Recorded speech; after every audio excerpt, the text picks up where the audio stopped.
Hey, I'm standing here in the telephone museum at the Fairfield, Freestone County. Freestone County Heritage Museum, which is in Fairfield, Texas. And we're going to walk around the grounds. There's like 8 or 9 buildings here in this little museum park, and each one of them has something unique. There's a jail. You can go in the jail. Yeah, each building shows something unique about Texas life in the early 1900s, late 1800s. So the museum here shows some of the old telephones from the early 20th century, and then we'll walk the grounds. There's an old bootlegger's church, there's a jail, there's some other things, and we're just going to take a look and see what Fairfield, Texas has to offer, and we will do that here shortly, so follow us around. In the midst of social distancing and business lockdowns, a freelance writer and a graphic artist bought a bus, converted it into a tiny home on wheels, and moved out of our 4-bedroom house. 1 year later, we downsized to a Chevy Express. Now we travel between Texas and Pennsylvania from April through November while exploring small towns with rich histories. In the winter, we hunker down in Texas in our schoolie and dream of our next big trip. We're Alan and Teresa. And we're rolling with our gnomies.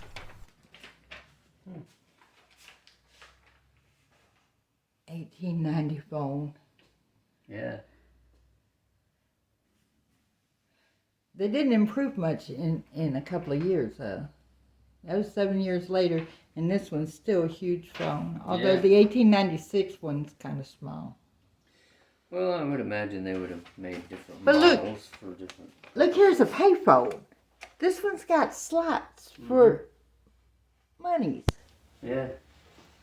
Nickel. That design did not change much. Do not deposit money until told by the operator when your party answered. Yeah. And this one has its money slot down here. It had a spot for a $50 and a silver dollar. A quarter and dime nickel. Yeah. Interesting. That's a 1900s payphone. Yeah.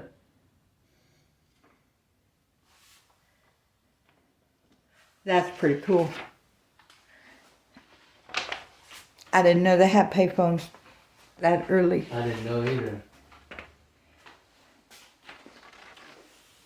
I mean, the Watcher Waltons, I knew they had phones in stores, and you paid the storekeeper. But an actual deposit... Look, there's another one from 1910.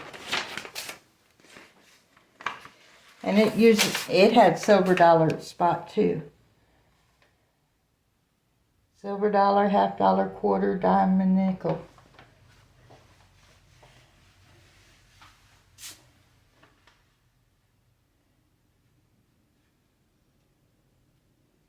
This is nice. This is awesome. Yeah. And then you got the switchboards here. That is just too cool. And it's taken a lot for me to not touch anything. I really want to touch things. No, I really want to touch things. The old rotary dial. Yeah, old rotary phones.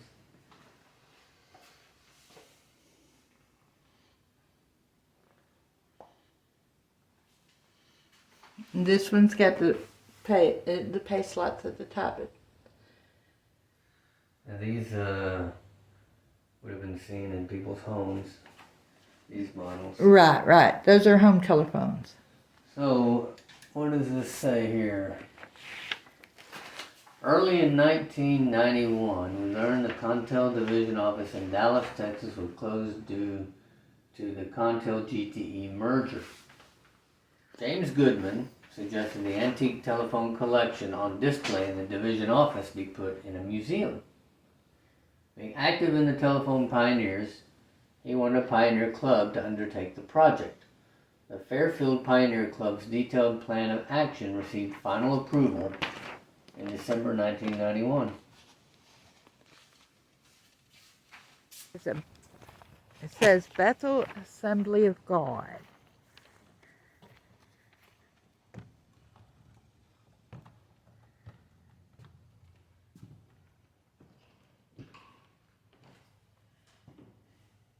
Oh, look at that stuff. Right. Must have been a play area for children. Yeah.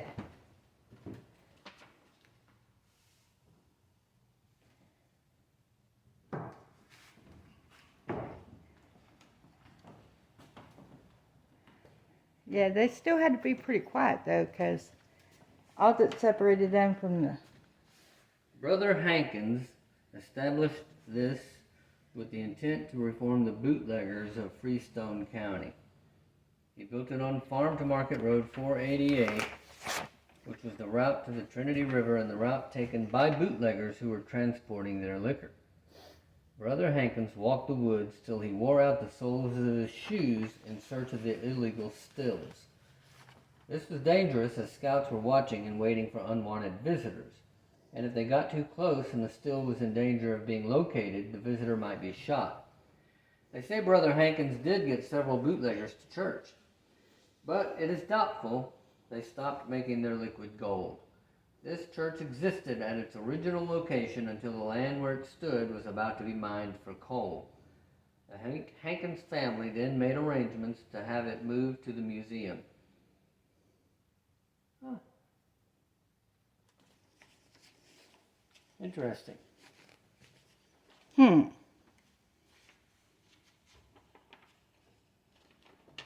Interesting. And there's the white lightning still.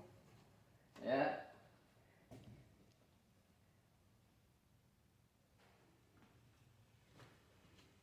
So, bootlegging is the manufacture and sale of illegal whiskey. In early Freestone County, spirits were a medicinal necessity. It was used as a topical disinfectant and taken internally to dull the senses to make pain more tolerable. As years passed and aspirin and other medicines became available, spirits for home remedies were less in demand and whiskey making became a profitable and private enterprise. Anxious to put food in their mouths, residents of the county took advantage of a business that made a difference in barely surviving and having more than necessities. From 1924 through 1926, the county was cleaned up by Texas Rangers, as Freestone County was then known as a banner whiskey-making county in the state. The town's sheriffs could not begin to handle all the rough characters lurking in and out. Moonshiners were rounded up by the dozens, and many a still confiscated. One ranger, Tim Willard, was killed during a raid. In the first 30 days of the cleanup, 36 stills were captured within a 3-mile radius. Wow. Freestone County claims no shame in being known as a bootleg area, as the citizens who participated were merely a product of a time when a profitable business that made hard times easier happened to be illegal. Agreed. All right. Oh. Bubba, I don't think you'd be napping during church if we sat on those pews. Oh yeah, I'd be napping. You probably would. And snoring too. You'd have to jab me in the rib. That don't look like a very comfortable napping spot, though. You know? Okay. The firehouse bell? The firehouse bell. They don't tell me much about that firehouse bell, though. But Check out this fire engine. This is awesome. they evidently still use it for parades. What's it say about that fire truck up there? Fairfield's first fire truck.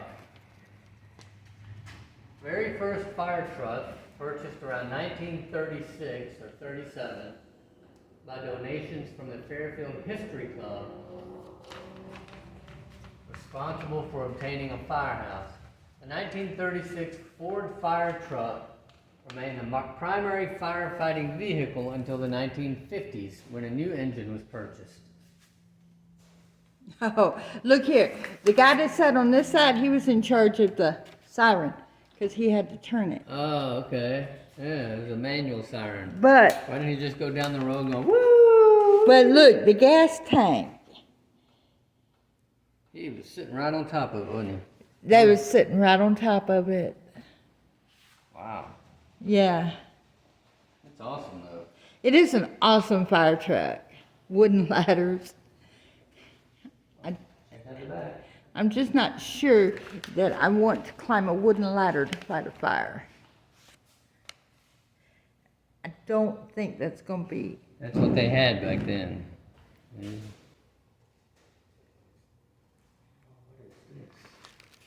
The Yellow Rose of Texas. Linda Emmons of Fairfield loves two things: her native state of Texas and her 1990 Fleetwood Cadillac.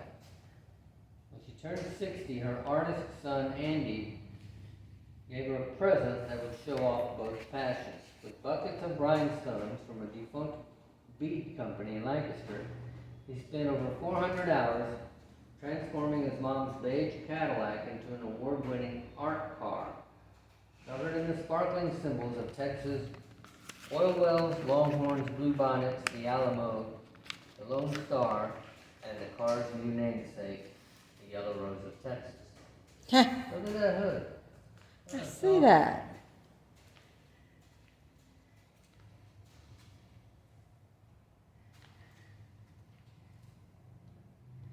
Oh, that's pretty cool. 1990 Cadillac.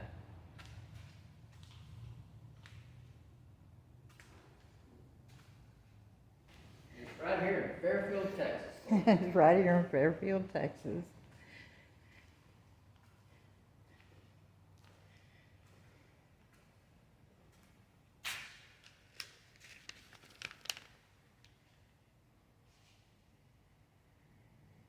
Oh, this is the cornerstone for the State Bank of Fairfield.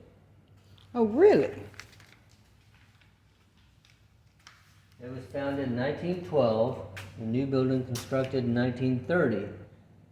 This photo shows the building, that photo there, in the 1930s. Okay.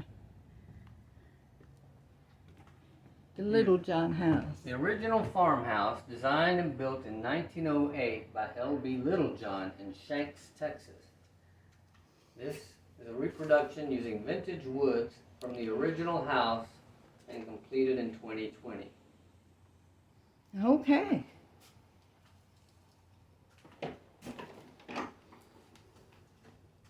Oh, this is nice. Look at this. Wow. Look at the wall. Right?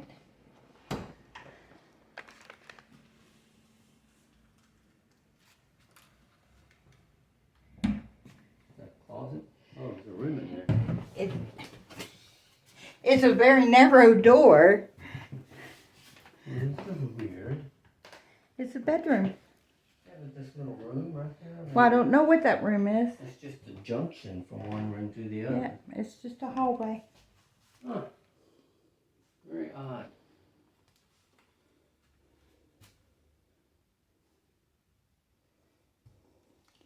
It's an early 1900s Windup Bassinet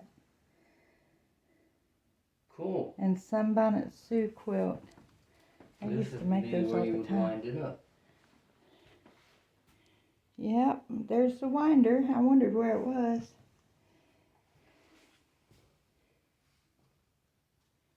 That's awesome. It is an antique quilts What a on narrow the door. bed.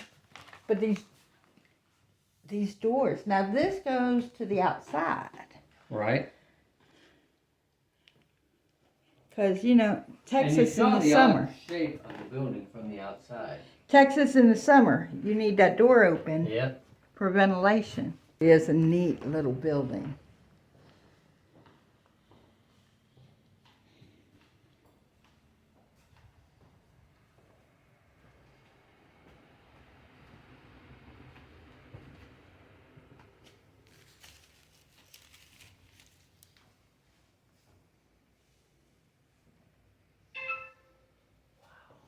Mm-hmm. It is a neat little building. And this wallpaper is absolutely gorgeous. I would imagine they would have like flowers or something. I'm sure that they did. But I'm equally sure that those are insulation. Here's the front door. Right. These are insulation, dude. I guess it's Because not the side door. when the doors are shut on these little hallways, it shuts off those bedrooms. And for the days that Texas gets super cold and super hot, it would keep the heating and cooling to a minimum. Yeah, you can open up these two doors and get a nice breeze going through. Right, especially if you shut those rooms off. Yeah. But at night, if you open those doors and those bedrooms are going to be a whole lot cooler.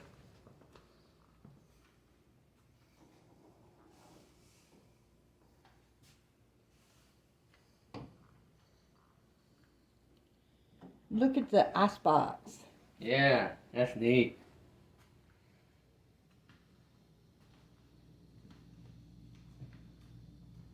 And this bedroom goes outside, has the door to the outside. We saw that on the first porch. Yeah.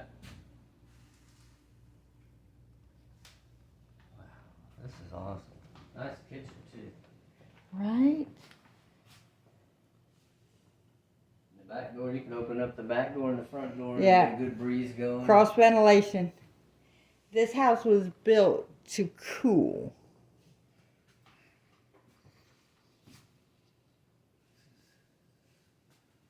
Mm-hmm. Really cool. I love this house.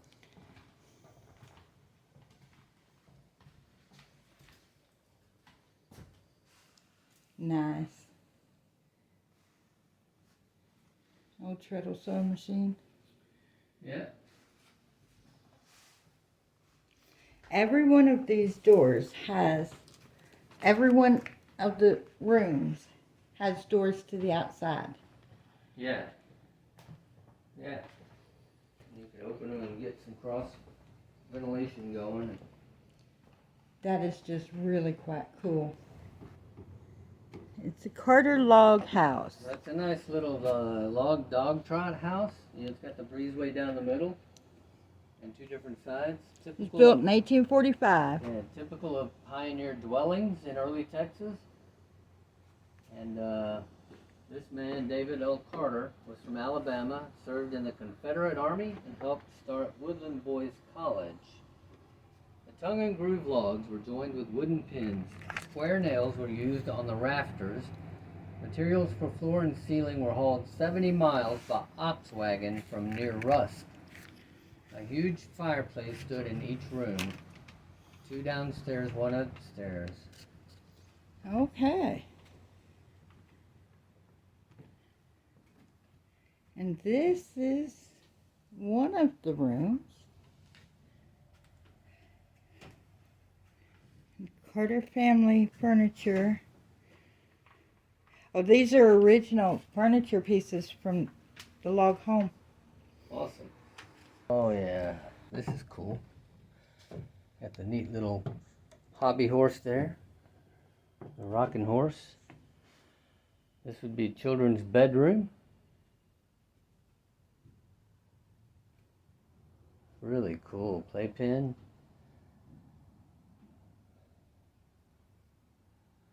And you can see the rafters. Very nice.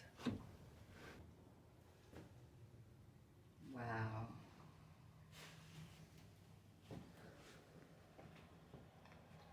Look at that bench. Yeah, that's neat.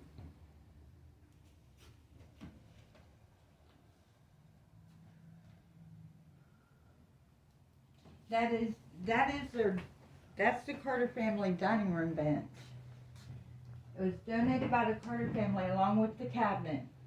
This bench was hand cut with a one-man cross saw from cedar tree with men standing on top of the log cutting through it. on the plates represent 6 generations.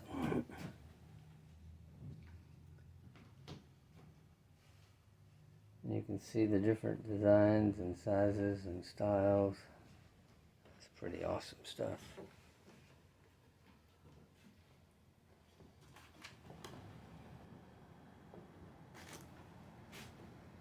Okay. Let's go see. What do we got across the hall over here? Across the yard. Let's see what that is. I have a little map here. Oh, that's a potter cabin. There's a windmill right there, and it's right next to the potter cabin. Oh, that's a big slab. It's the Potter Watson log cabin. Built about 1852 by Daniel Potter, who was a farmer and tamed wild horses. It has a cedar floor, split board roofing, joined by pegs, and hewn logs interlocked securely. The cabin became a family room. It was erected by W.A. Potter, who sold it to A.T. Watson of Stewart's Mill in 1901. His son, Edward M. Watson, rancher and merchant, brought his bride here in 1904, and his son was born in the cabin. They gave it to the museum in 1967.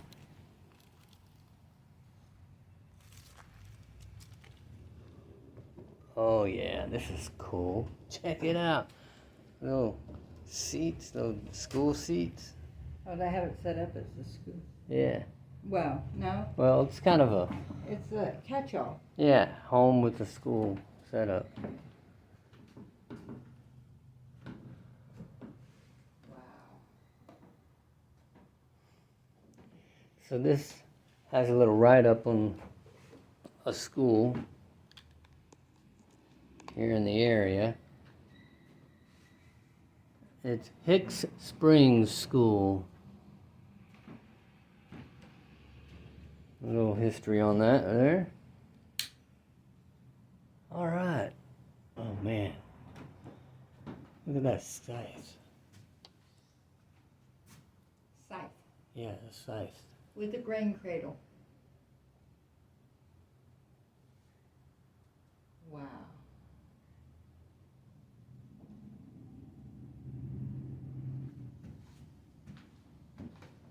Okay. Now we get to go see the best part. All right, folks, we're going to head over to the jail. Now we could go see the jail. You see what the jail in Fairfield looked like way back when. You can see the building there. It was built as a fortress. And there's a plaque out front that tells me when it was built. Yeah, I'm guessing we want to go out to the front of the building. No, you can't get in from that side. You have to go in this I side? think this is I figured we'd have to go in the front. No, I don't. Let's see, unlock the front. Okay, here we are.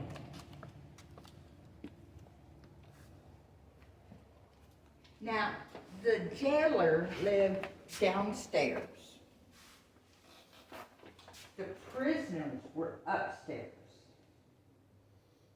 Okay, let's go in right here and see what this Got, is.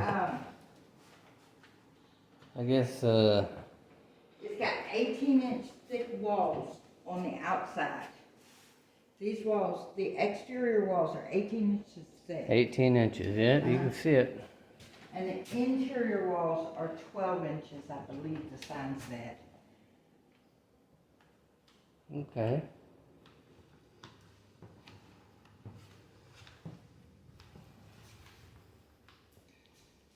So they've turned the jail into a little museum. So it shows a little bit of the history here of some of the townsfolk. Yeah, this guy, Look at that clock. Yeah. he's a famous criminal. James Wesley Harden. Ah, James Wesley Harden. Yeah, What- yeah. So what do we got to say about He spent a James? night in this jail. You think he spent some time in this jail? He spent one night in this jail according to the sign out front. Yeah? Did you spend that night with him? No, I did not. 1853 to 1895, the most notorious of the Texas gunfighters, who supposedly killed 40 men in gunfights and one just for snoring, John Wesley Harden. After serving 15 years in prison, he became a lawyer in El Paso. It was in Acme Saloon where Constable John Selman killed Harden. That was El Paso. Harden is pictured at 18 years old in Abilene, Texas, with a Colt pistol belonging to him at death. Folklore is that Mr. Harden spent the night in this jail or the one on this site previous to this one. He was being taken back to Comanche Country for trial. He was locked up overnight, and the next morning, when the two officers in charge had gotten 4 miles west of town and discovered they had left their lunch on the saloon bar where Rob's is now located, the sheriff sent the deputy back to Fairfield, and while guarding Harden, although handcuffed, caught the sheriff off guard, grabbed the sheriff's pistol, and killed him. This occurred in the old Stagecoach Road to Mahia on the property now owned by the Wilford family, just before you reach the old Sneed quarters. The last mentioned place is now owned by Jim Sneed and Millicent McLeod.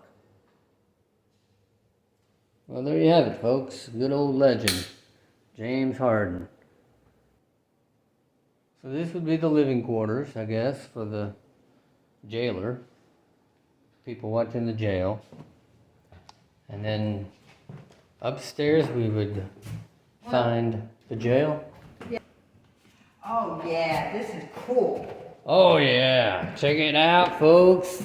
This is really cool. We got the cells right up here. Looky there, looky there.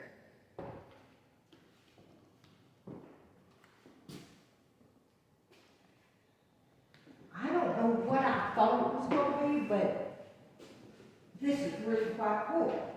Walk around inside. Close the door. This is the 3rd Freestone County Jail. And now I'm locked in. Oops, the door swung open. You better hope that door opens up. This is what the inside of an early Fairfield jail would look like, folks. Not a lot of room in here. The ball and chain.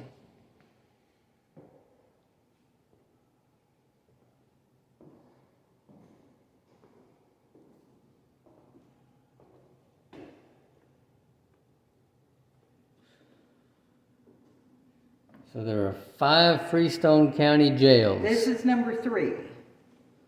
And Yeah, it right was here. It was in use from 1881 to 1914. This is from the Fairfield Recorder, July 21st, 1893. We understand that there are 4 crazy persons in our county jail. Judge Anderson has tried several times to get them in the asylum, but is told there is no room for them. And Texas has 3 lunatic asylums too. The asylums should be enlarged.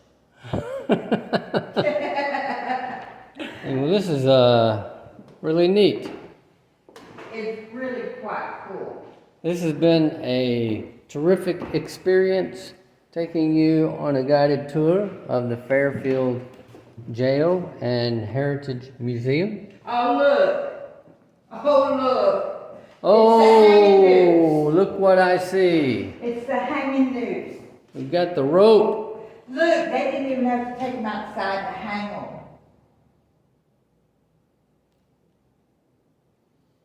Okay, all they did was pull up this handle and the floor dropped out from under them. They was tight.